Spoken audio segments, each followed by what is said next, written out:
আজকে আমি বানাবো আমের মুরব্বা আচার। আসসালামু আলাইকুম বন্ধুরা, কেমন আছো তোমরা সবাই? আলহামদুলিল্লাহ আমি ভালো আছি। আমি চলে এসেছি আম নিয়ে। আজকে তৈরি হবে কাঁচা আমের মিষ্টি আচার বা মুরব্বা আচার। আমটাকে প্রথমেই আমি সুন্দর করে ধুয়ে নিয়েছি, ধুয়ে কেটে নিয়েছি। কিভাবে কেটেছি বন্ধুরা দেখতেই পাচ্ছ। তো আমি নিয়ে নিয়েছি এক বাটি চিনি, দিয়ে দিলাম 1 টেবিল চামচ ভিনেগার দিয়ে চিনি দিয়ে আমটাকে আমি খুব সুন্দর করে মাখিয়ে নেব। বলে রাখা ভালো বন্ধুরা, আমি এখানে 1.5 কেজি আম নিয়েছি। 1.5 কেজি আমে প্রায় আধা পোয়া 1 পোয়ার মতো আমি চিনি দিয়েছি। তোমরা চিনিটা অবশ্যই স্বাদ মতো দেবে, কারণ চিনিটা এটা যেহেতু মিষ্টি আচার, এটাকে কিন্তু আমের টক বেশি থাকে। যদি টক বেশি হয়ে থাকে তাহলে চিনির পরিমাপটা অবশ্যই বেশি দেবে, আর যদি আমটা মিষ্টি আম হয়ে থাকে তাহলে তো চিনির পরিমাপটা এতটাও লাগবে না।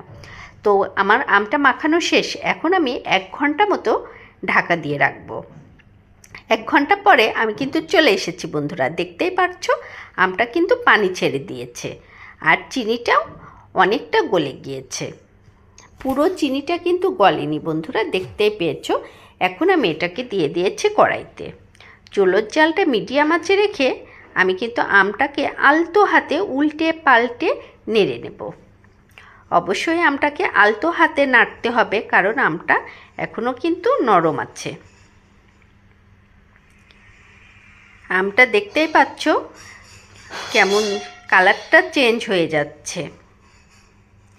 আমটা কিন্তু আরও কালারটা চেঞ্জ হয়ে আসবে, তো আমরা সে পর্যন্ত অপেক্ষা করব বন্ধুরা। এখন কিন্তু আমি দিয়ে দেব সামান্য শুকনো ঝালের গুঁড়ো।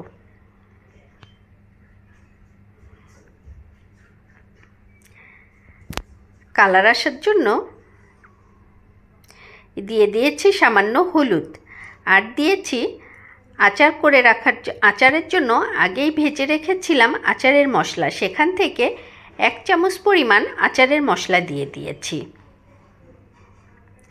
এটাকে আবারও আমি সুন্দর করে নেড়েচেড়ে সমস্ত আমের গায়ে মাখিয়ে নেব। তো বন্ধুরা, এটা যেহেতু মিষ্টি আচার, এজন্য কিন্তু ঝালের পরিমাপটা একদমই কম, শুধুমাত্র ঝাল দিয়েছি দেখার সৌন্দর্যের জন্য।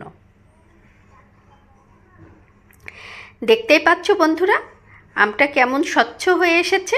আর আমি কিভাবে বুঝবো যে আমার আচারটা হয়ে গিয়েছে? এই দেখো চিনিটা কেমন আঠালো আঠালো হয়ে গিয়েছে। এই পর্যায়ে আমার কিন্তু আচার বানানো কমপ্লিট। এখন আমি চুলোর জালটা নিভিয়ে দেব। আমটা কিন্তু খুব সুন্দর স্বচ্ছ হয়েছে, দেখেছো? কেউ কারুর গায়ে কিন্তু লাগবে না, একদম ঝরঝরে একটা আচার হয়েছে। এটাকে এখন আমি কিছু সময়ের জন্য রেস্টে রেখে দেব।